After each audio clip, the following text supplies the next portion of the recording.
High বন্ধুরা, আমরা কিন্তু ঘুরে চলে এলাম, মানে তারকেশ্বর ঘুরে চলে এলাম দক্ষিণেশ্বরে। তো দক্ষিণেশ্বরে আমরা কিন্তু ঢুকে পড়েছি, আর দেখতেই পাচ্ছি দক্ষিণেশ্বরের মন্দিরটা তো প্রচুর সুন্দর লাগে। দক্ষিণেশ্বরে তো আমার ভীষণ ভালো লাগে।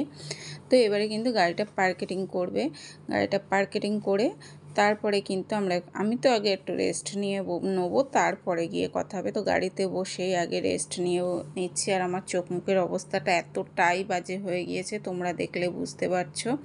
তো একদম কিছু বলতেও পাচ্ছি না। আমি ওই জন্যই এলাম, তারকেশ্বর নাই দেখা, এখানে তো দেখা হবে।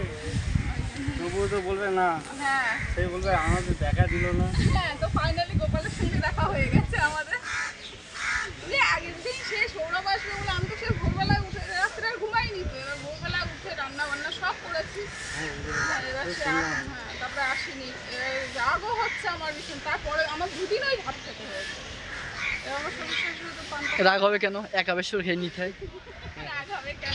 রাগ করার কি আছে, খাওয়ার জিনিস। পানটা তো আমরা খুব একটা খাই না, কেউই খাওয়া। আরে আবার বাড়ি থেকে তো তারপরে আমার ভিডিও দেখে প্রত্যেক দিন, আর লাইভ দেখে গোপাল। তো গোপাল আমাদের সঙ্গে দেখা করতে এসেছিল, তো সেখান থেকে গোপাল দেখা করে চলে গেল। গোপালের বাড়ি কিন্তু তারকেশ্বরে। তো তারকেশ্বরে ও দেখা করতে পারেনি, ও যেহেতু পুলিশের চাকরি করে, ও হচ্ছে কি দক্ষিণেশ্বরে রয়েছে, ওই জন্যে ওখানটাই দেখা করে নিল। তারপরে আমি চলে এলাম একটা শাখা কিনতে। তো শাখা কিনবো বলে চলে এসেছি। তো শাখা কিনতে এসে শাখা দেখছি, আর আমার না ভীষণ শখ একটা চওড়া শাখা পরবো। চওড়া শাখা পরতে না ভীষণ ভালো লাগে আমার। তো শাখাগুলো দেখছি, তো তারপরে না একটু গন্ধ শুকে নিলাম, মানে কেমন একটা সিমেন্টের মতন যেন গন্ধ বেরোচ্ছে। আর তোমাদের দাদাভাই বলছে কি এই শাখাগুলো ভালো না, নিও না, আমি তোমাকে অন্য শাখা পরাবো।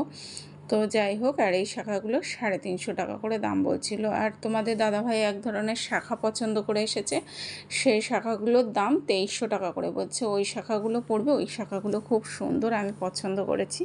আর এখানটা না প্রচুর পিতল কাঁসা সমস্ত রকমের জিনিস, মানে কোনো তীর্থস্থানে গেলে কিন্তু এইগুলোই বেশি দেখতে পাওয়া যায়, তো ভীষণ ভালোও লাগে। আর কিছু কিছু দোকান বন্ধ আছে। আর মা, মেয়ে আর বাবা তিনজনে গেছিলো পুজো দিতে, আমি আর যাইনি, আমার ভীষণ কষ্ট হচ্ছিল। আর এতটা মানে রোদ্দুরের চাপ, মানে রোদ্দুর তো দেখতেই পাচ্ছেন, রোদ্দুরের তাপে একদম পুরো সেদ্ধ হয়ে যাচ্ছে, আর ক্লান্ত হয়ে গিয়েছে শরীর।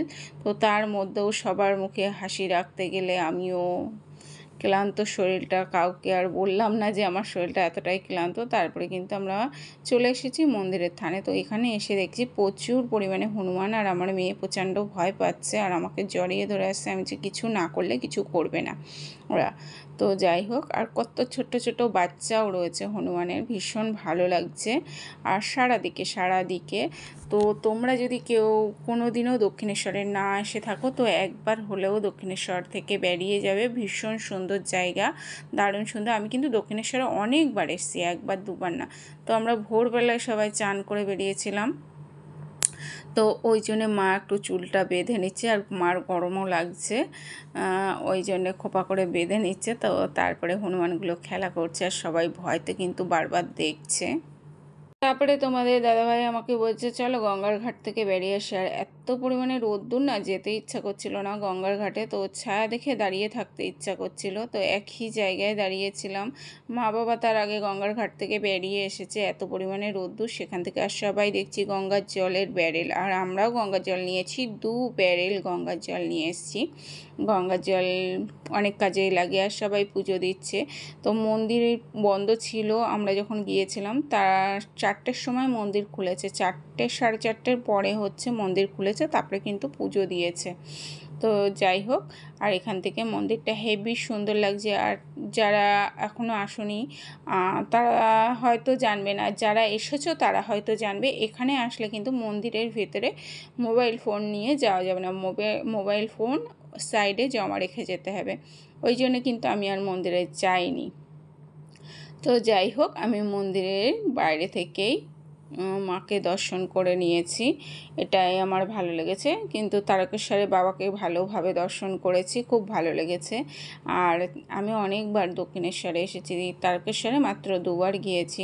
আর এইভাবে একটু ঘুরে ঘিরে তারপরে বাড়ি যাব। তো বড্ড ক্লান্ত লাগছে, আর এতটা সূর্যের তাপ, আর তাতে মেঝে প্রচণ্ড গরম, এত পরিমাণে গরম মেঝেতে পা দেওয়া যাচ্ছিল না। তো এখান থেকে এবার আকাশটা দেখতে খুব সুন্দর লাগছে, এত সুন্দর লাগছে না, খুব সুন্দর। তো তারপরে কিন্তু চলে এসেছিলাম একদম পুরো গঙ্গার ঘাটে। তো গঙ্গার ঘাটে এসে দেখতেই পাচ্ছ বন্ধুরা কত রোদ্দুর। তো এই ঘাটটায় আমি দাঁড়াইনি, এত পরিমাণে রোদ্দুর, মাথার যন্ত্রণা করছে, আমার তো ভীষণ মাথার যন্ত্রণা করছিল, তাও কিছু বলতে পারছি না। তারপরে কিন্তু আমি একটা স্যারিডনও খেয়ে নিয়েছিলাম মাথার যন্ত্রণার জন্যে। তো তোমাদের দাদাভাই এদিক ওদিক দেখছে হনুমান আছে কিনা। তো তারপরে কিন্তু আমি একটা গাছতলায় বসেছি, ভীষণ ক্লান্ত লাগছিল। তো বলছিলাম যে বাড়ি যাবে, বলছে দাঁড়াও এখানে এসছি খানিকক্ষণ থাকি, তারপরে একটু রোদ্দুর কমুক। তো দূরে কোথাও বেড়াতে না নিয়ে গেলে না রাগ যেমন হয়, তেমন আবার দূরে গেলে যে এই শরীর ক্লান্ত হয়ে যায় সেটাও সহ্য করতে পারি না। মানে সমস্ত দিক দিয়েই আমার জ্বালাতন। দূরে যেতে ইচ্ছা হয়, এদিকে শরীর নিয়ে পারি না, আবার না নিয়ে গেলেও রাগ হয়। তো একটাই কথা বলবো যে ব্যবসাদার ছেলেদের সঙ্গে কোথাও গেলে না কোনোদিন শখ শান্তি মেটে না, কারণ যাবে আবার বাড়ি চলে আসবে। তো ব্যবসাদার ছেলেদের মধ্যে কোনো শখ শান্তি নেই, চাকরিওয়ালা ছেলেদের মধ্যে আছে। তো যাই হোক, আমরা কিন্তু কখনোই কোনো জায়গায় সেভাবে বেরোনো পড়ে না। আর এই যে একটা বেলার জন্য আমাদের বেরোনো পড়েছে, তো অনেকটাই অসুবিধা হয়ে গেছে, তো কিছু করার নেই। তো যাই হোক, না বেরোলেও হবে না, আমার মানসিক ছিল পুজোগুলো না দিলে হচ্ছে না, ওই জন্যে। আর তারপরে কিন্তু এটা বারো মন্দির হচ্ছে, দেখতেই পাচ্ছেন আমরা যাচ্ছি পুরো দক্ষিণেশ্বরের সামনাসামনি যে ঘাটটা রয়েছে ওই ঘাটে যাব। তো ওই ঘাট থেকেই আমরা একটু হচ্ছে ভিডিও করব, মাথায় একটু গঙ্গা জলে ছিটে দেবো, যেহেতু আমরা ড্রেস নিয়ে যাইনি। আর বিকেলবেলার টাইমে আর স্নান করবো না, অনেকটাই বিকেল হয়ে গিয়েছে, বিকেল 4:30-5টা বাজে, তবুও রোদ্দুর কমেনি, ওই জন্যে। তো যাই হোক, চলুন যাওয়া যাক। আর গঙ্গার ঘাটে গিয়ে না বেশ খানিকক্ষণ বসে নেবো, একটু গঙ্গার হাওয়া খাবো, তারপরে কিন্তু গঙ্গার ঘাট থেকে উঠে চলে আসবো। আর দারুণ সুন্দর করে, এখন এত সুন্দর করেছে দক্ষিণেশ্বর, আমি তো অনেক দিন পরে গেলাম, তো গিয়ে একদম চেনা যাচ্ছে না যে এটা দক্ষিণেশ্বর, বুঝতেই পারছিলাম না। তো ভীষণ ভালো লাগছিল। আর খুব পরিষ্কার পরিচ্ছন্ন হয়ে গিয়েছে এখন, আগের মতন আর নেই। আগে যখন গেছিলাম না প্রচণ্ড নোংরা ছিল, কিন্তু এখন প্রচুর প্রচুর পরিষ্কার পরিচ্ছন্ন হয়ে গেছে। আর সবাই বসে রয়েছে কখন একটু রোদ্দুর কমবে তারপরে। আর এখান থেকে দেখা যাচ্ছে একদম পুরো ব্রিজ, ট্রেন যায়, দেখতে খুব ভালো লাগে। ট্রেন যাবে নিশ্চয়ই, কখন যাবে জানি না। তো যখন ট্রেন যাবে তখন ভীষণ ভালো লাগে, আর ভীষণ আওয়াজ হয়। আর আজকের ভিডিওটা আমি ভয়েস দিচ্ছি একটাই কারণে, দেখতেই পাচ্ছেন এখানটা সবার হাতেই ফোন রয়েছে। আর ভিডিও করতে গেলে কি হয়, সবাই গান শোনে কিংবা সবাই হয়, তাদেরকে তো আর বলা যায় না যে আমি ভিডিও করব তোমরা একটু ফোনটা অফ করো, এটা তো বলা যায় না। তো আমরা তো পরে ভয়েস দিয়ে নিতেই পারি, ওই জন্য কিন্তু ভিডিওয়ে ভয়েস আমাদের দিতে বাধ্য হই। তো যাই হোক, সবাই বসে রয়েছে, কেউ হাওয়া খাচ্ছে, কেউ যাচ্ছে গিয়ে করছে। আর আমরা গঙ্গার জলের একটু ছিটে দিয়ে দুজনার চলে এসেছি ওং শান্তি করে। তো যাই হোক, গিয়ে গঙ্গার ঘাটের থেকে উঠে আসলাম, উঠে এসে ভালো লাগলো।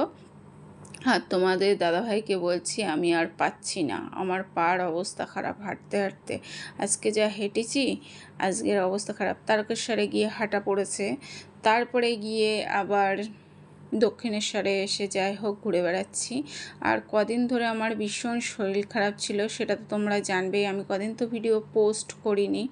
আর এদিকে ইনি একটু করবে ভিডিও এসে। তো যাই হোক, তারপরে দেখছিলাম রথ, এই যে রথ নিয়ে যাচ্ছে দক্ষিণেশ্বরের এখানটায় রাস্তা দিয়েই রথ যাচ্ছে। তো আমি একটু ভিডিও করে নিলাম। আর আমরা গেছিলাম উল্টো রথের দিন।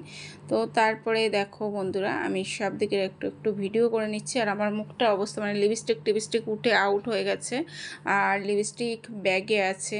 তো লিপস্টিক আর দিলাম না, ভালোও লাগছে না। আর এবার বাড়ি যাওয়ার ব্যস্ততা আছে, মানে কখন আমি বাড়ি যাব আর ড্রেসগুলো চেঞ্জ করব আর বিছনায় একদম সাপটে পড়বো, যেটা আমি পাতি বাংলা ভাষায় বলছি। মানে আমি শুয়ে থাকতে ভীষণ ভালোবাসি, আগে কিন্তু এরকম ছিলাম না। এখন শরীর খারাপের পরের থেকে না আমার শুয়ে থাকতে খুব ভালো লাগে, বেশিক্ষণ ঘোরাঘুরি করতে ভালো লাগে না।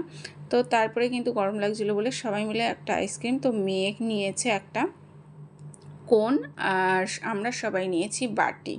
তো আমরা সবাই মিলে বাটি আইসক্রিম নিয়েছি, মেয়ে কোন আইসক্রিম নিয়েছে, তোমাদের দাদাভাই খেয়েছিল চা, ও আর আইসক্রিম খায়নি। তারপরে একটু ভিডিও করলাম, এখানটায় ভালো লাগছিল। তো এই ভিডিওগুলো একটু লম্বাই হয়ে গিয়েছে ফেসবুকে দেবো বলে।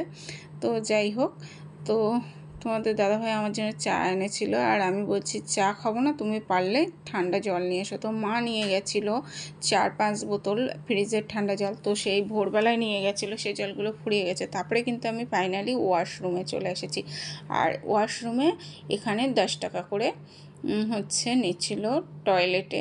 তো যাই হোক, ওয়াশরুমে এসে আমি একটু চোখ মুখে জল দিয়ে আমি খুব শান্তি পেলাম। তো এবার বাড়ি যাব।